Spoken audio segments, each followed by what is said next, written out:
하나님의 말씀 로마서 2장 10절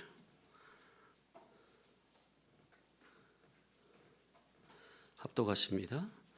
선을 행하는 사람에게는 영광과 존귀와 평강이 있으리니 먼저는 유대인에게요 그리고 헬라인에게라. 따라 하실까요? 선의 근원과 성령께 통치받는 선.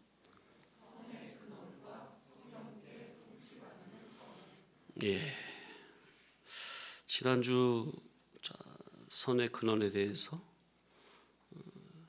말씀을 드렸는데 상당히 중요하기 때문에 다시 복습하면서 계속 삼고자 합니다.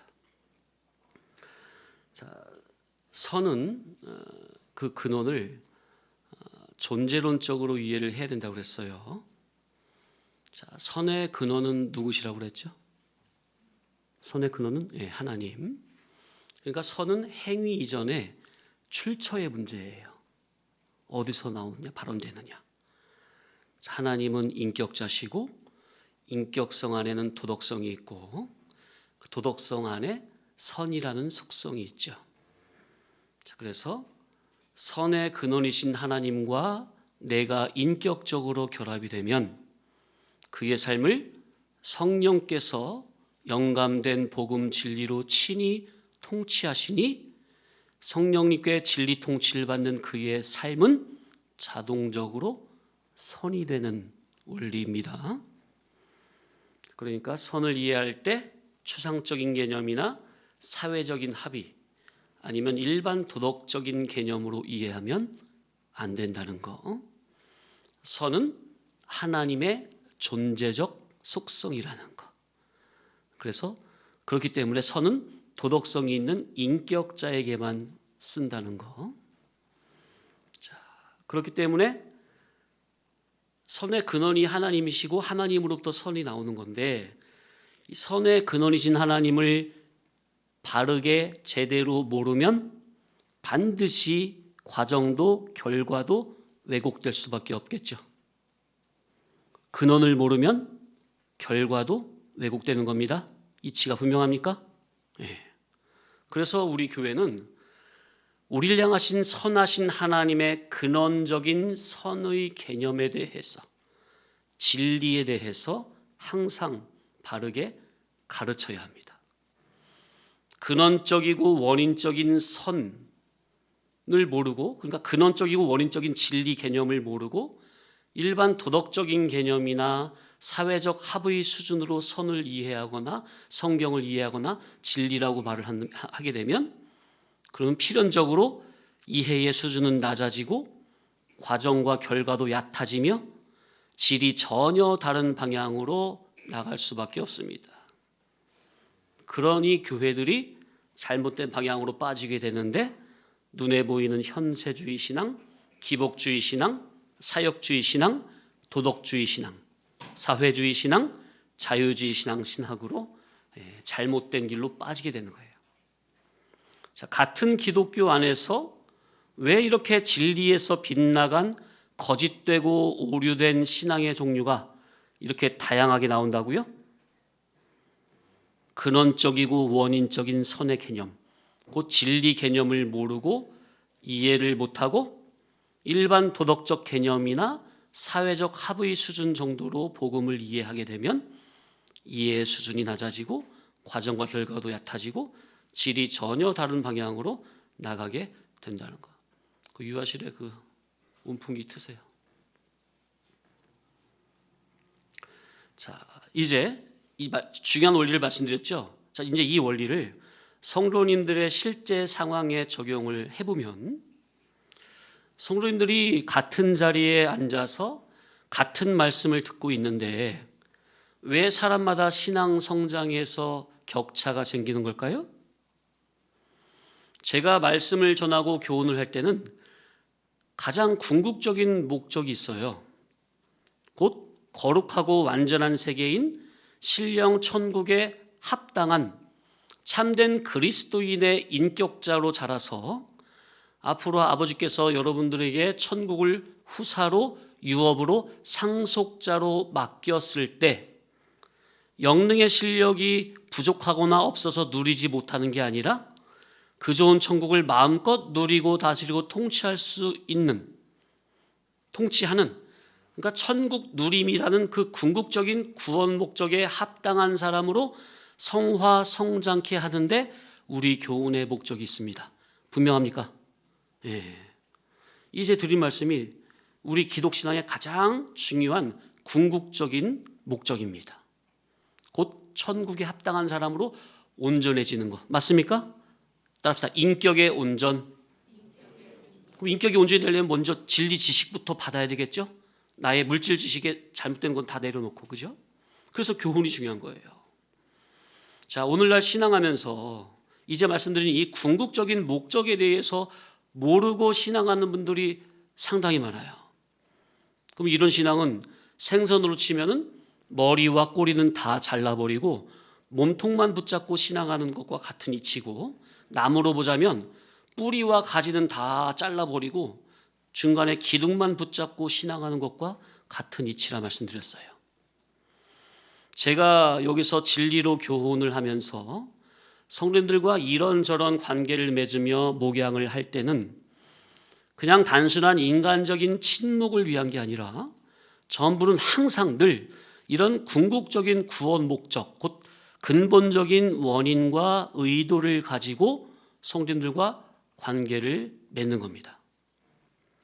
그런데 성도님들이 목회자의 이런 의중을 전혀 알지 못하고 그저 단순한 모임이나 단순한 친목을 다지기 위한 교제 정도로 이해를 한다거나 진리로 거듭나지 못한 아래에 속한 일반적인 신앙 인격의 질이나 산 위의 질이 아닌 산 아래의 질로 저를 바라보면 목회자가 진리 주격, 구원 주격, 궁극적 구원 목적으로 대하는 그 원인과 의중을 파악지 못하고 그저 당장 나타나 보여지는 언사 자체만을 가지고 보니 그러면 자기의 생각이나 본인의 의의 기준에 맞지 않으면 대번 저를 이상하게 보게 될 수밖에 없겠죠.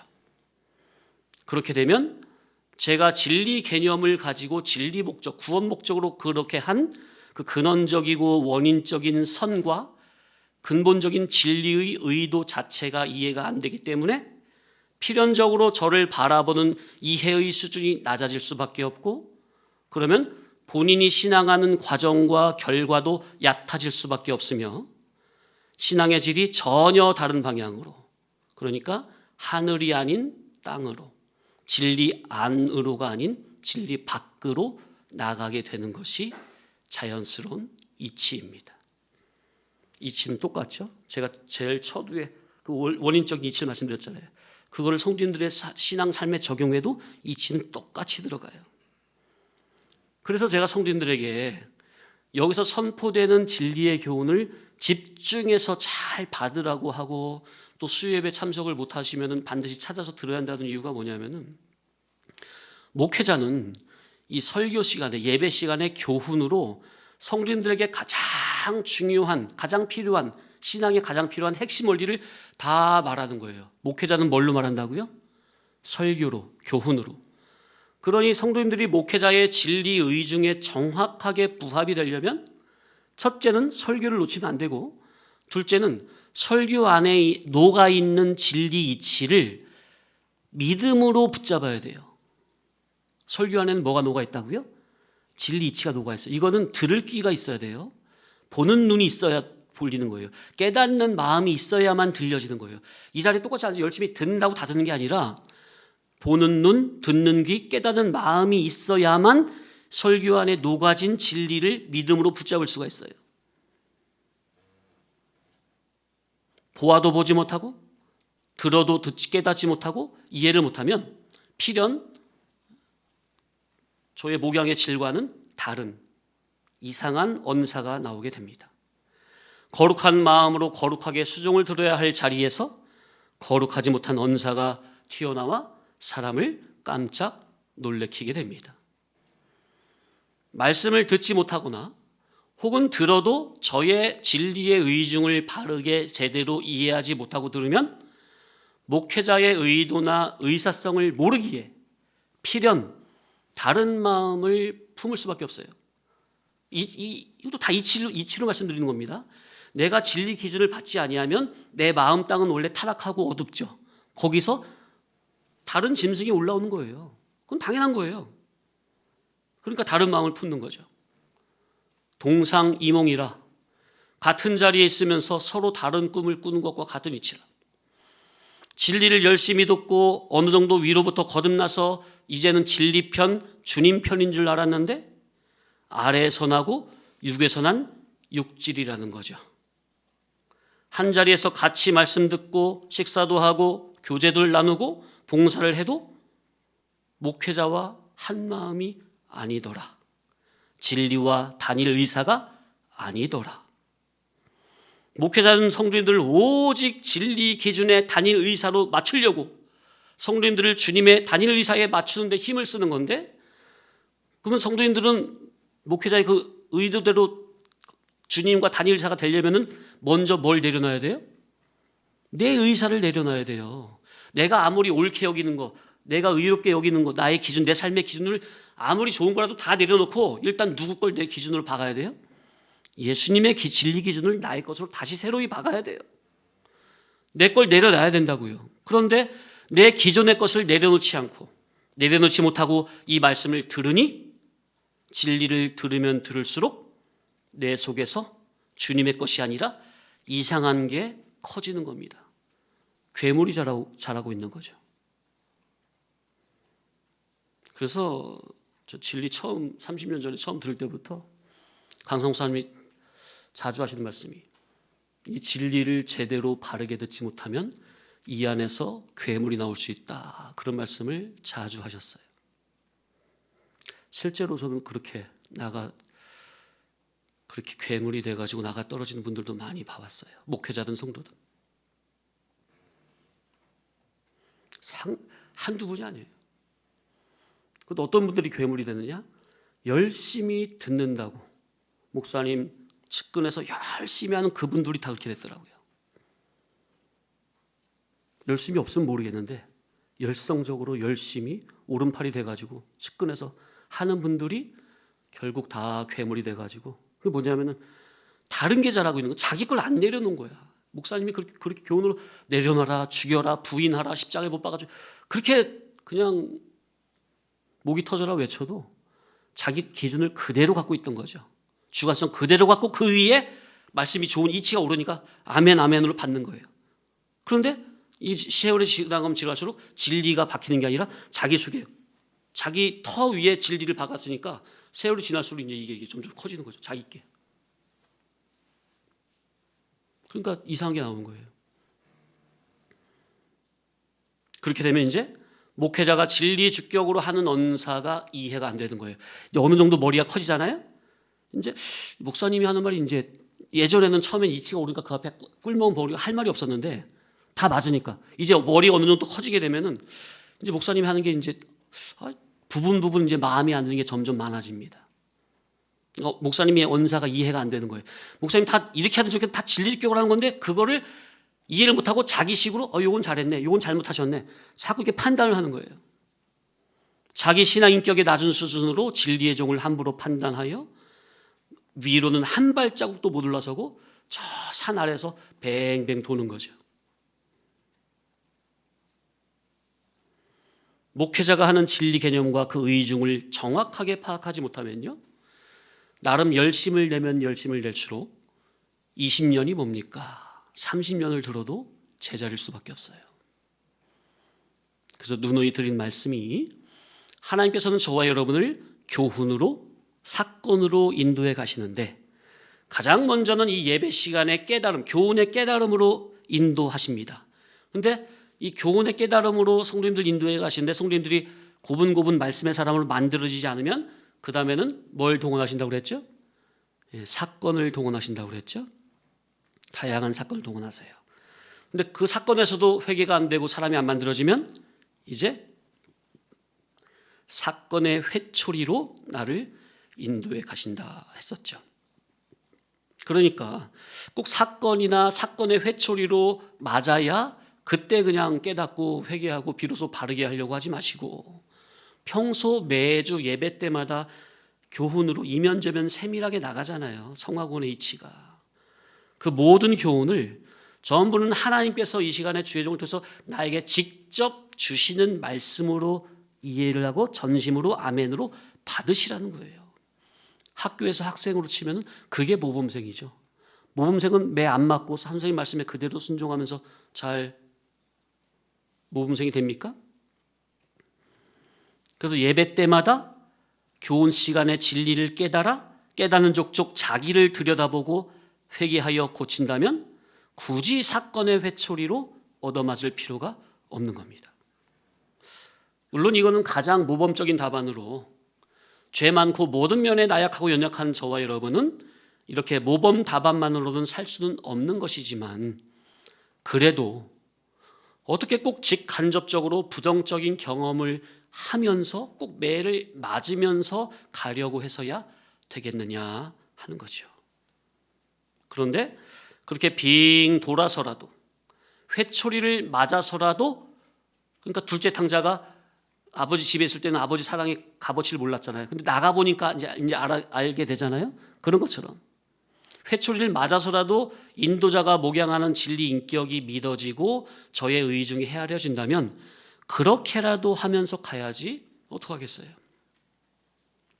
그런데 문제는 이런저런 사건을 겪는 와중에서라도 자신을 깊이 돌아보지 못하고 엎드리지 못하고 고치지 못하고 계속 남을 향해서만 시선이 가 있다면 어찌 되겠습니까? 말씀에서 고치지 못하고 사건에서 고치지 못하고 회초리에서도 고치지 못한다면 그 다음에는 무엇이 날아오겠습니까? 불몽댕이? 쇠몽댕이? 그래서 시편 2편이나 요한계시록 2편에 보면 2장에 보면 주님이 철장 권세로 오신다고 그랬어요. 읽어드립니다. 시편 2편 9절 이하 내가 철장으로 그들을 깨트리며 질그릇같이 부수리라 하시도다. 그런즉 군왕들아 너희는 지혜를 얻으며 세상의 재판관들아 너희는 교훈을 받을지어다. 여호와를 경외함으로 섬기고 떨며 즐거워할지어다. 그의 아들에게 입맞추라. 그렇지 아니하면 진노하심으로 너희가 길에서 망하리니 그의 진노가 급하심이라. 여호와께 피하는 모든 사람은 다 복이 있도다. 계시록 2장 27절 두아디라 교회에 하는 말씀인데 그가 철장을 가지고 그들을 다스려 질그릇 깨트리는 것 같이 하리라. 나도 내 아버지께 받은 것이 그러하니라. 그러니까 회개치 아니하면 철장 권세로 질그릇 다 부숴버린다는 거예요. 어떤 자에게? 주님의 의사에 단일 의사로 맞추지 않는 그런 교회는 철장 권세로 질그릇 부수듯 다 부숴버린다는 겁니다. 그 마지막 심판 때는 애누리가 없습니다. 용서가 없고 봐주는 게 없습니다. 공의의 하나님이에요. 그대로 네가 행한 대로. 그러니 회개할 기회는 언제? 이 육신의 몸을 입고 있을 때, 말씀 깨달음이 들려올 때, 회개할 기회가 주어졌을 때 고집 부리지 말고 자존심 부리지 말고 말씀 붙잡고 말씀 앞에 엎드려 이 죽을 죄인 좀 고쳐달라고 간절히 목 놓아 기도해야 됩니다.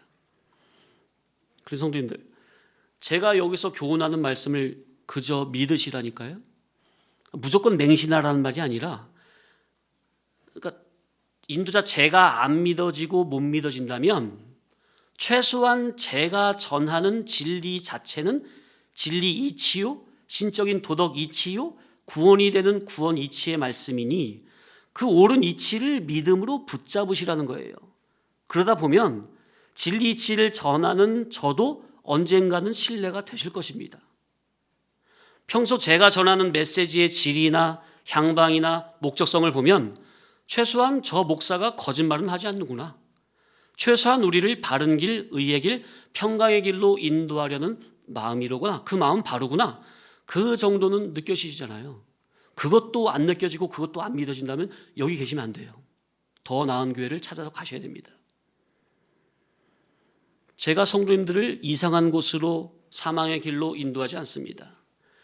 하나님께서 성도님들보다 저를 미리 불러서 광야에서 미리 훈련시키고 교육하실 때 저는 참으로 감사하게도 그때마다 성령님의 은혜로 모든 사건을 믿음으로 통과해 왔습니다. 이기고 왔다고요. 다. 이런 사건에서는 그래서 그렇기 때문에 이런 사건에서는 어떻게 이겨야 하는지 미리 고강대 훈련을 집약적으로 하나님께서 저에게 시켜주실 때, 훈련을 시켜주실 때 그 모든 훈련을 다 믿음으로 그저 순종의 자세로 다 이기고 왔습니다. 통과를 했어요. 하나님께서 주시는 모든 사건을 믿음으로 통과하며 왔기 때문에 성경에 계시된 진리 이치를 캐내면서 성도님들에게 이기는 이치를 담대하게 알려줄 수 있는 겁니다. 그러니 이치적으로 선포되는 교훈을 믿음으로 받으세요. 이치가 아니면 받지를 마시고 이치라면, 옳은 이치라면 옳은 이치 앞에서는, 교훈 앞에서는 자존심 부리지 말고 패역한 주관성 부리지 말고 그저 납작 엎드려 목숨을 구걸하시기 바랍니다. 이게 바로 예수님 이름으로 기도하는 질의 기도입니다. 자, 우리가 기도할 때는 누구 이름으로 하는 거죠? 그 말은 무조건 기도해놓고 제일 끝에 예수님 이름으로 기도합니다. 그렇게 한다고 그렇게 예수님의 이름을 도용하라는 말이 아니에요. 그런 기도 아무리 해도 그 앞에 내용이 예수님의 이름의 질이 아니면 그런 기도는 응답이 안 돼요. 예수님 이름으로 기도하라는 말의 의미는, 자, 예수님 이름 안에는 그 질이 들어있습니까? 예수님의 이름에는 언약이라는 그 약속이 들어있습니까? 언약대로 기도를 하라는 거예요. 예수님의 성품의 질대로 기도를 하라는 거예요. 오직 예수님만 부여잡고 이 죄된 몸에서, 이 사망의 몸에서 죄인 나를 건져달라고, 구원해달라고 기도함으로 구원을 받으시기 바랍니다. 그래야만 내 속의 죄를 다 온전히 회개하고 그렇게 하나님께 예수님 이름으로 호소해야만, 그래야 하나님의 진노의 심판이 넘어가게 됩니다. 막혔던 하나님과의 관계, 막혔던 사람과의 관계도 정상적으로 회복이 되는 겁니다. 그러나 철저한 회개가 없다면 용서도 없고, 그러면 하나님과 사람과의 정상적인 관계 회복도 없다는 것을 명심해야 합니다. 그래서 제가 한 10년 전인가요?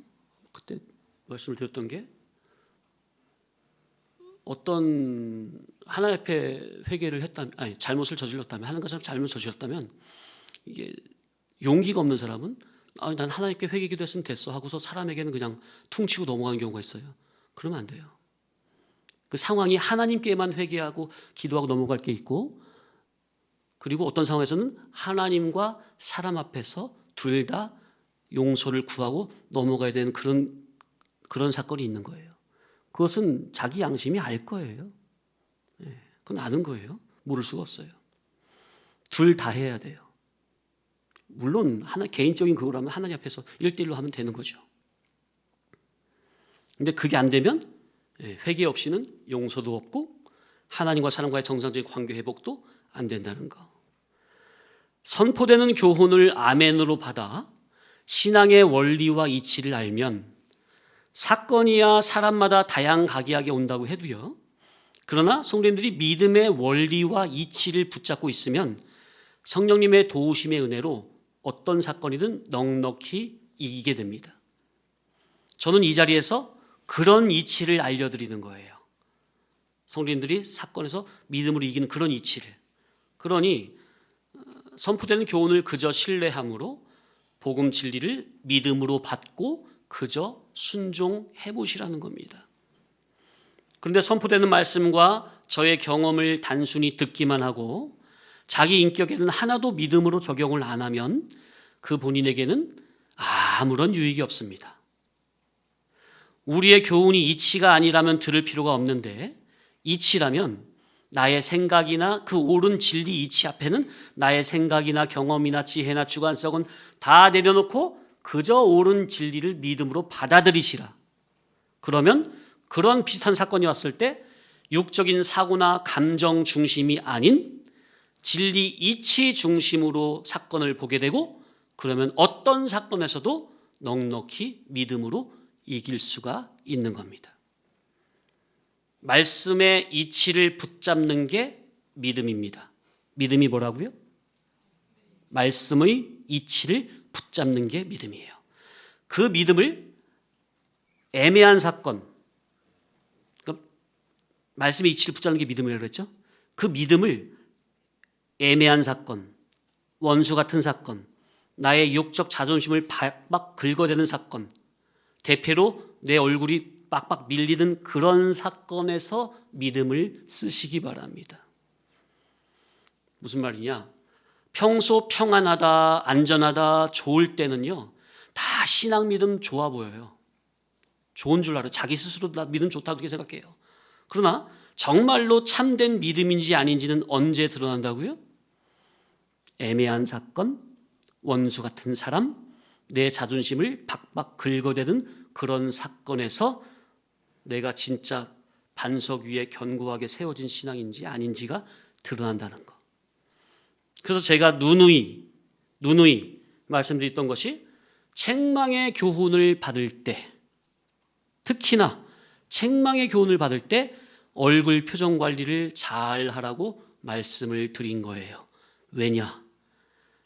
그게 자칫 인자 거역이 아니라 성령 거역이 될 수 있기 때문입니다.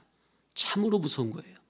그래서 저는 성도님들의 신앙 보호를 위해서 특히나 책망의 교훈을 들을 때 정말로 감정 표현하지 말고 조심하시라고, 하나님 앞에 조심하시라고. 그게 사람 앞에서 인간 대 인간의 말씀 받는 게 아니라고. 하나님 앞에 지금 서 있는 자세이기 때문에 책망 교훈 받을 때 특히나 조심하라고 하는 거예요. 거기서 자칫 대들면 사람을 거역하는 인자 거역이 아니라 성령을 거역하는 성령 거역, 성령 회방죄가 되는 겁니다. 하나님께서 성도님들보다 먼저 주의 종을 선택하여 광야에서 길리고 양육하고 광야 사상으로 세운 진리의 종이 매 사건에서 이기고 나온 그 신앙 믿음의 원리를 이치적으로 진리의 교훈으로 전할 때 그 하나님의 말씀을 인격적으로 붙잡으시기 바랍니다. 하나님은 목사님의 하나님만입니까? 저의 하나님은 아니십니까? 누가 이런 기도했어요? 엘리사가 이런 기도했잖아요. 엘리야가 승천서 올라갈 때 하나님은 엘리야의 하나님, 엘리야는 어디 계시나이까? 나의 하나님이 되달라고. 그러니까 엘리야의 영감이 갑절로 왔습니까? 엘리사에게? 그죠? 얼마나 언약에 합당한 기도예요. 하나님은 목사님만의 하나님입니까? 저희 하나님 아니십니까? 목사님이 역사하신 그 성령의 역사, 진리의 영의 역사, 저에게도 역사해 주옵소서. 그런 기도가 왜? 뭐가 잘못됐어요? 그런데 우리의 문제는 그런 마음 소원 자체가 별로 없다는 거. 제가 아무리 이렇게 말해드려도 그냥 뭐 소닥보도 그 목사님 그렇게 했구나. 목사님 잘하는 건가? 자꾸 저의 인격을 오해를 하고 이해를 못하고. 제가 뭐 할 말 없어서 제 말 하는 겁니까? 제 자랑하는 겁니까? 제 말을 왜 하는 거예요? 제가 과거에 이렇게 이런 사건에서 이렇게 이겼습니다. 제 말을 왜 하는 겁니까? 성도님들도 저와 비슷한 사건을 만났을 때 경험자의 말을 듣고 그때 이렇게 써서 저처럼 믿음을 써서 이기시라고 말씀드리는 거지 뭐 제가 할 말이 없어서 말씀드립니까? 그러니 평소 진리의 양심을 절대로 벗어날 수 없는 목회자의 신앙 인격을 신뢰하시고 제가 어떻게 하든 그저 순종으로 따라와 보세요. 그런데 진리 앞에서는 그저 순종하는 마음도 없고 또 자꾸 진리의 종을 자기 육적 기준에서 자기식으로 의심하고 판단하고 정죄하고 아니 그런 식으로는 평생을 믿어도 갓난아이 신앙이라니까요. 단 한 걸음도 내딛지 못하는 거예요. 성화의 걸음은. 성화면에서 천국 건설은 내 기존성이 1도 들어있으면 안 돼요. 내 육성으로는 하나도 못 올립니다. 내 육신의 생각이 섞여진 속에서는 내가 아무리 진리를 좋아하고 진리대로 한다고 해도 벽돌 단 한 장도 쌓지 못하게 된다는 이 이치를 반드시 명심하시고 우리 성도님들은 어찌하든지 나의 기존성, 육성, 주관성, 자존심 이거를 날마다 부인하고 죽이는 이 경건의 믿음을 쓰시기 바랍니다. 이것만이 사는 길이에요. 내가 죽어야 주님이 비로소 죽은 나를 붙잡고 일하시는 거예요. 내가 살아있으면 성령님이 날 통해서 일하실 수가 없어. 거룩한 역사를 어떻게 해? 내 육성이 시퍼렇게 살아있는데. 내가 죽어야 돼, 날마다. 그러니 이런 교훈이 얼마나 힘들어 듣기 따갑고 그죠? 그러니까 말세가 될수록 이런 교훈은 인기가 없고 교인들이 들으려고 안 해. 참 일반적으로도 문제가요. 오늘날 교회 강대상의 교훈이 회개를 이렇게 종용하는 설교가 별로 없대요. 다 그냥 뭐 사랑합니다, 위로합니다, 뭐 다 그렇게 등 두드려주고. 참. 물론 위로가 필요할 때도 있겠죠. 자, 그래서 2장 10절 본문에서 선을 행하는 자의 의미는 도덕 윤리적으로 착한 행동을 하자는 의미가 아니고 또는 선을 행하자. 자, 기독교인들이 보통 선을 행하자 하면 도덕 윤리적으로는 생각 안 해. 근데 어떻게 생각하죠? 하나님의 영광을 위해서 선한 일을 행하자 이렇게 나오겠죠. 그것도 명분은 하나님의 이름을 붙였기 때문에 신앙 믿음 같은데 아니에요. 그 하나님의 영광을 위하여 하는 그 영광이란 그 개념이 전부는 육적, 물질적 이 세상에 국한된 개념입니다. 자, 하나님께 영광은 몸 밖에 사역에 있는 겁니까? 사람의 인격이 아래 속한 전적인 사람이 위에 속한 참 그리스도의 사람으로 성화되는 여기에 하나님의 영광이 있는 겁니까? 하나님 무엇으로 영광을 삼겠어요? 어떻게 예배당 많이 지어드리는 거? 건물? 아니면은 한 사람에도 그 사람의 죄인된 인격이 거룩하게 변화되는 거? 너 이치가 너무 쉽잖아요. 그런데 오늘날 하나님께 영광이라는 이것이 너무나 물질 개념으로 들이고 그렇게 해석을 합니다. 잘못된 거죠. 그렇게 아무리 해도 선은 아닙니다. 그러니까 선을 행하기 이전에 현재 내 신앙 인격의 상태가, 따라합시다. 현재 내 신앙 인격의 상태, 내 신앙 인격의 상태가 하나님의 손에 붙잡힌 선한 상태냐 아니냐 이걸 묻는 거예요. 먼저. 그러니까 아까 처음에 제목으로 말하면 지금 나의 인격의 상태가 성령님의 통치 아래 붙잡힌 그 선의 상태냐 아니냐, 내 인격의 질이 성령님의 통치에 붙잡힌 질이냐 아니냐 이걸 묻는 거예요.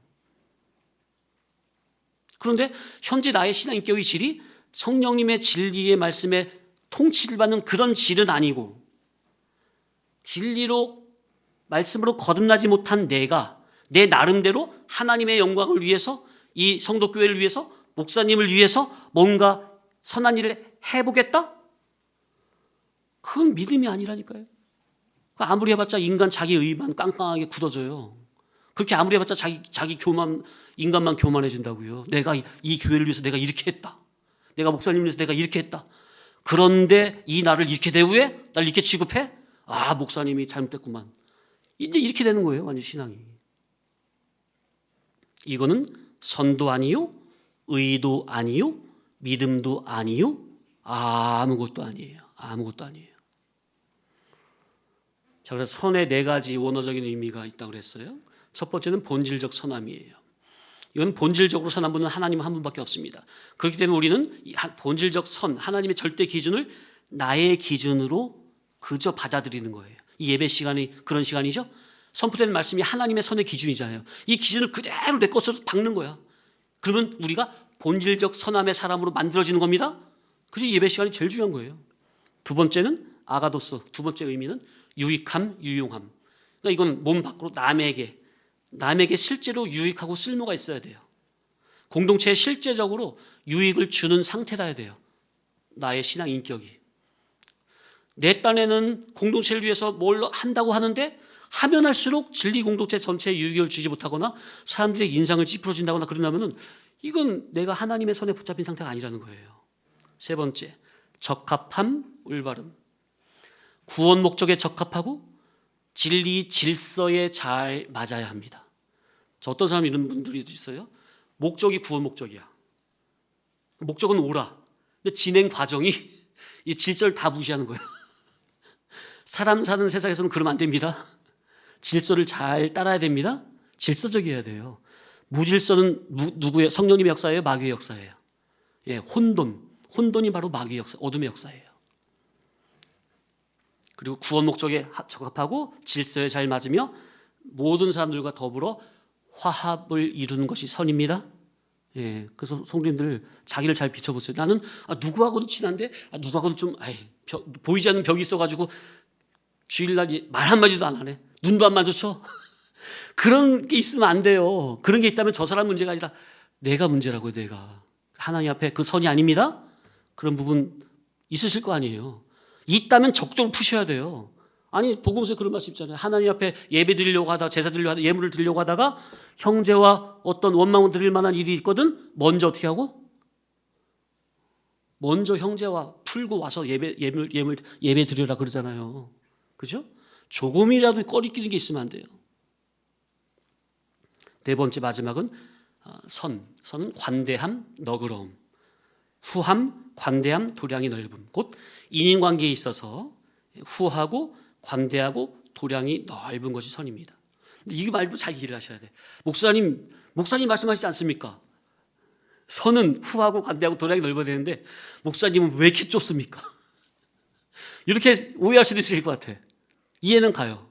근데 저는 항상 기준이 뭐 안에서 후하고 관대하고 도량이 넓은 거예요? 진리 기준입니다. 항상 이걸 세워놓고 그 안에서만 후하고 관대하고 도량이 넓은 거지. 이 목회자가 이 진리 기준 이거 그냥 기준 없이 그냥 다 후하고 관대하고 도량이 넓은 건요. 그건 모세 목회가 아니라 아론 목회가 되는 거예요. 아론 목회가 돼버리면 백성들을 가나안으로 인도하지 못하고 금송아지 우상따지 만들어가지고 그냥 하나님 앞에 불벼락 만들면 하는 거예요. 자, 그래서 선은 도덕적으로 옳고 하나님의 본질의 뜻에 적합하고 실제로 공동체에게 유익을 주는 본질적인 선을 의미한다는 것. 그래서 본절에 선을 행하는 사람은 하나님의 진리 본질의 뜻에 적합하게 살면서 또 늘 성령님의 감화감동, 성령님의 통치 아래에 있으며 공동체의 진리의 섬김으로 유익을 주는 그런 인격적인 존재가 선한 사람이라.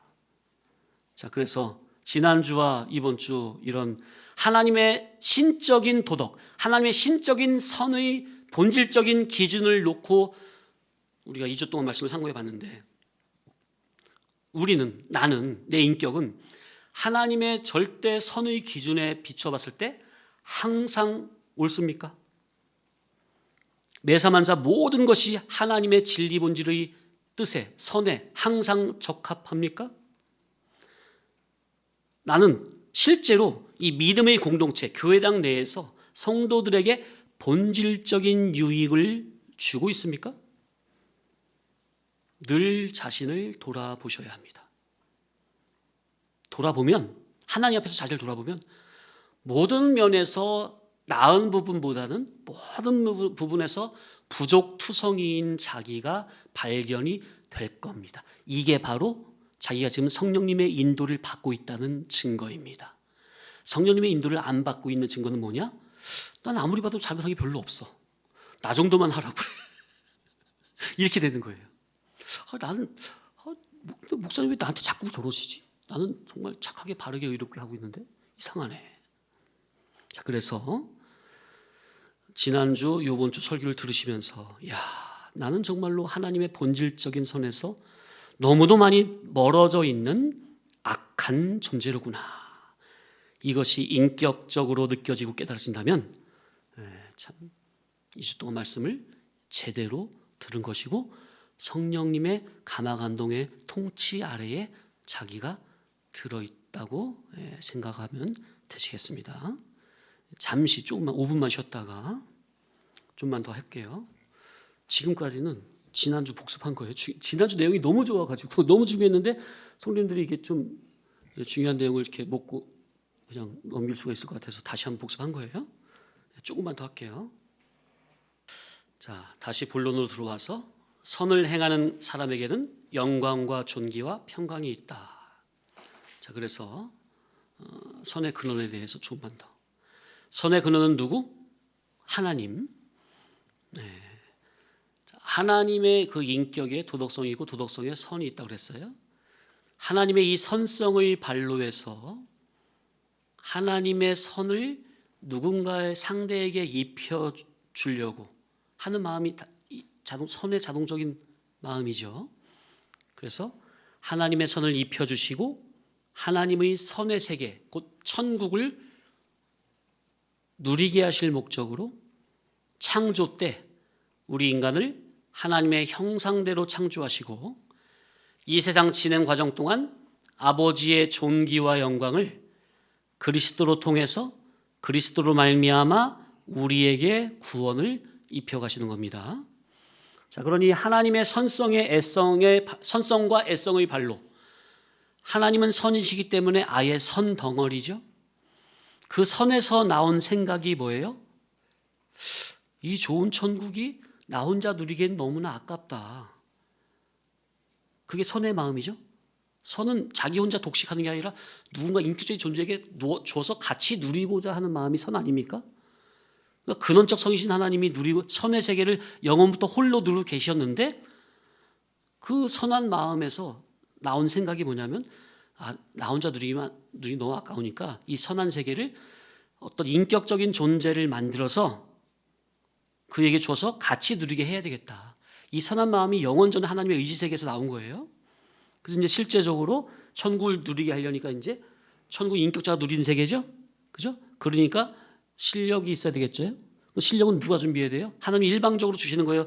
그 실력은 자기가 인격적으로 행함에 따라 갖춰지는 겁니까?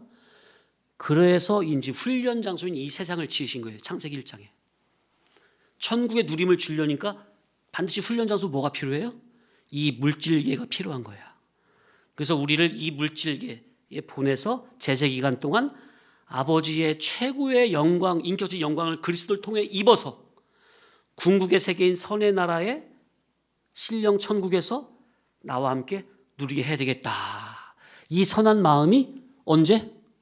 따라합시다. 영원 전에. 누구 안에서? 따라합시다. 그리스도 안에서. 영원 전에 그리스도 안에서 예정 작정이 됐는데 바로 이것이 하나님의 선에서 나온 선한 생각이고 선한 계획이고 궁극적 선의 개념입니다. 자, 이렇게 선의 근원적이고 근본적인 선의 개념을 하나님의 의지 세계에서부터 볼 줄 알아야 됩니다. 지금 되게 중요한 말씀 드리는 거예요. 오늘날 교회에 이 신학이 없어요. 가장 근원적이고 근본적인 이 궁극적인 선의 개념이 오늘날 교회에서 이런 개념이 안 나와요. 그러니까 자꾸 성경을 지엽적으로 뿌리하고 가지 다 잘라버리고 기둥만 보고 할 수밖에 없는 거예요. 머리, 꼬리 다 잘라버리고 몸통만 붙잡고 신앙하는 꼴이에요. 근원을 모르니까. 하나님은 원형적 선의 존재시고 우리는 모형적 선의 존재로 이 말은 인간만큼은 하나님의 원형적인 선을 입을 수 있는 존재라는 의미입니다. 아멘. 그래서 하나님이 창세기 1장에 우리를 누구의 형상대로 지었다고요? 하나님의 형상, 형상이란 말은 인격이고 속성이란 말이에요. 성품이란 말이에요. 이 껍데기 모양이 아니라 하나님이 뭐 우리처럼 육체 이렇게 팔다리 사지백체가 있습니까? 신이신 분이 아니잖아요. 근데 거기서 말하는 형상과 모양은 뭐냐면 속성, 인격, 성품을 말하는 거예요. 당신이 인격자인 것처럼 우리를 인격적인 존재로 지으셨다고 말이에요. 아멘이죠?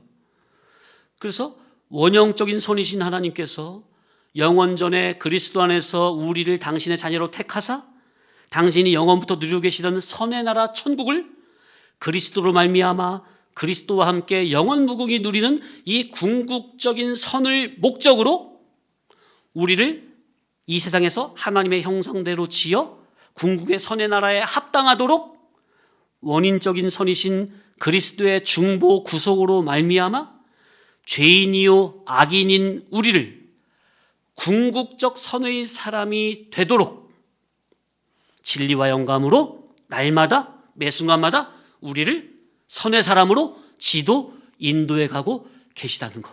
아멘. 얼마나 감사합니까? 이 큰 사랑을 우리가 한 몸에 받고 있어요. 그러니 우리는 선하신 하나님으로부터 선의 통치를 받으며 그리스도와 같은 선의 사람으로 적극적으로 만들어지면서 궁극적 선의 나라인 신령 천국에 합당한 자로, 곧 선한 자로 날마다 이 세상에서 진리와 영감의 인도를 통해 만들어지고 성화되고 있는 중이니 이 거룩한 일에, 천국에 합당한 사람으로 만들어지는 이 일에 적극적으로 진리의 피동적 능동으로 동화되어 선의 사람으로 거듭나지는 이것이 성도대가 할 수 있는 최고의 선이라. 아멘. 이야, 정말 멋있다. 이렇게 멋진 거예요, 우리 기독신앙이. 갈라디아서 5장 22절에 보면 성령님의 열매가 있죠. 사랑, 희락, 화평, 오래 참음, 자비, 양선, 충성, 온유, 절제. 이 9가지 열매 중에 선이 있어요, 없어요? 있잖아요. 양선, 어질고 착한. 이게 양선이 선이에요. 그러니 우리는 선의 열매를 맺어야 된다는 거죠. 자, 그러니까 이 9가지 열매가 무슨 열매? 성령의 열매잖아요. 그러니까 성령의 열매 중 하나가 선이니까 선은 하나님의 성품의 한 부분이죠. 성령님이 하나님이시니까. 그죠? 그러니 우리는 부지런히 성령의 열매인 이 선의 사람으로 선의 열매를 맺어야 합니까? 선이 어떤 열매? 악령의 열매, 성령의 열매. 그러니까 더 자세히 말을 하면 내가 현재 성령님의 통치를 인격적으로 받고 있다면 그 사람은 자동적으로 선의 열매를 맺게 된다는 거. 반대로 현재 나의 신앙 인격에서 볼 때 선의 열매가 없다면, 곧 거룩한 인격의 열매가 없다면 나는 현재 성령님의 감화 감동의 통치를 직접적으로 받고 있지 않다는 말이 되는 겁니다. 그러니 선을 행하라는 말은 그 자체의 의미가 있지 않고 적극적으로 성령님의 통치를 받으라는 의미가 된다는 겁니다. 맞습니까? 이야, 성령님의 감화 감동의 인도, 성령님의 통치를 받는다면 자연스럽게 내 인격에서 선이라는 결과는 자연스럽게 맺혀지게 된다. 마치 가지가 나무에 붙어 있으면 열매는 저절로 맺혀지는 겁니까? 때가 되면? 그런데 지난주에 말씀드린 것처럼 우리의 전 인격 구석구석 성령님의 선의 통치를 적극적으로 받지 못하는 부분이 많기에, 그래서 우리가 성령님의 감화 감동의 인도 아래 있지 않기 때문에 매 사건을 겪을 때 진리 성도로서 언행에 적합지 못하고 유능치 못하고 유용하지 못하고 완전하지 못하고 친절하지 못하고 정직하지 못하고 너그럽지 못하고 인색하고 옹졸하고 팍팍하고 쌀쌀맞고 편협한 모습들이 순간순간 많이 나온다, 그 말이에요. 우리가 누구의 통치를 받지 않기 때문에, 성령님의 선의 통치 아래에 있지 않기 때문에. 그러니까 이제 말씀드린 인색하고 옹졸하고 팍팍하고 쌀쌀하고 편협하고 정직하지 못하고 너그럽지 못하고 이런 모든 것들은 이게 성령의 열매예요, 이게 악령의 열매예요? 악령의 열매죠. 신앙은 인격이에요. 결국 인격으로 말하는 거예요. 우리가 이렇게, 저와 여러분이 이렇게 하나님의 선에 정복이 안 되어 있고, 반대로 말하면 우리가 이렇게 악하고 패역해요. 그러니까 주일 제목으로 말하면 존재는 히브리 사람이로되 우리 속에 들어있는 성질, 성격, 성분은 여전히 히브리 정신이 아니야. 그냥 강 저쪽이 아니라 강 이쪽에 그냥 물질 세계, 죄악의 세계, 갈대아 우르에 속한 그런 정신사고야.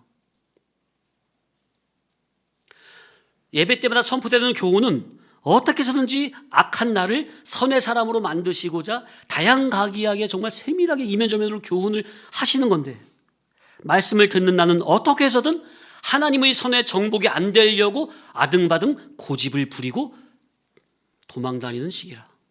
그러니 그 영적인 처사가 얼마나 악하고 패역한 거예요. 부모님 너 이리 와라, 회치 들었더니 도망다니는 거 있다면 이게 얼마나 불효자야. 아니면 부모님의 그 회초를 딱 잡아서 확 분질러 버린다면 이게 얼마나 불효자예요. 효자는 그저 맞고 있습니까? 아파도? 꼭꼭 참으면서? 그러니 선을 행하라는 말은 인간 행위의 요구가 아니라 가장 먼저 자기 부인과 주권을 자기에게서 성령님에게로의 완전한 이양을 의미하는 성화구원 중심의 성령론을 말하는 겁니다.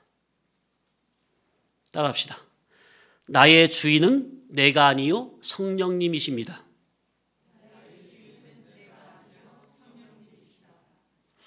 다시 한번. 내 안에 계신 성령님, 나를 온전히 통치하사 나를 통해 하나님의 선만 드러나게 하소서. 아멘.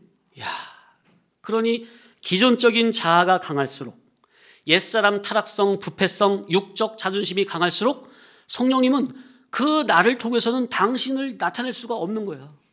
왜냐하면 성령님은 거룩한 분이시죠. 거룩한 분이라면 내가 어떤 사람이 돼야 성령님이 그 나를 통해서 당신을 나타내세요? 내가 거룩한 인격이 돼야 되는데, 아니 내가 패역한 인격으로 있는데 거룩한 성령님이 내 안에 아무리 계셔도 어떻게 내 의지를 꺾으면서 하시진 않잖아요. 성령의 역사가. 내 의지는 안 꺾어요. 자유의지는. 그러면 사심판도 안 되고.